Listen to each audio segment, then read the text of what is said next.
Hey everybody, what's up and welcome back to today's video guys. And today guys, I'm going to go ahead and be showing you how to add a countdown timer to your Shopify store. This is a very simple thing to do, so make sure to watch this quick and easy video till the very end and follow my steps correctly so you can make sure that this works the same for you and you can do this yourself.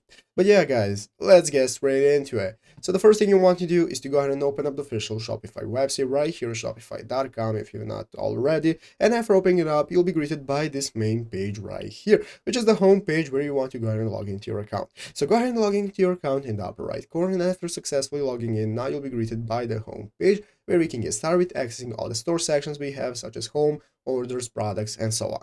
So let's go ahead and take a look at how to get started with adding a countdown timer. So what we're going to do, that guys, is look right here at the left side of the screen under the apps section. You want to click add apps. After clicking add apps, it's going to open up this menu where you can see some frequently used applications, but you want to open up the Shopify App Store by clicking on it right here. Click the Shopify App Store button, and this is now going to go ahead and open up the Shopify App Store where you can take a look at all the apps you can use, and you can use the search bar. So basically guys, what we're going to be using is the search bar right here where we can search for countdown timer.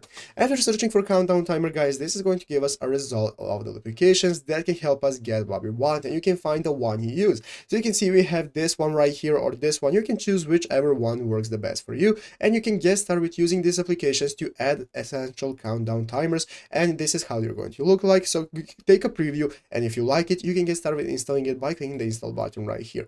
After clicking the install button, you want to go ahead and connect it to your store by completing the installation. Click the install button right here, and after installing it and connecting it to your store, it's going to appear right here under your app section, and you can get started setting up your timers to look how you want and so on. But basically guys, that is how to do it. So I hope this video was helpful. If it was, make sure to leave a like, subscribe to the channel. So guys, thanks for watching, take care, and bye.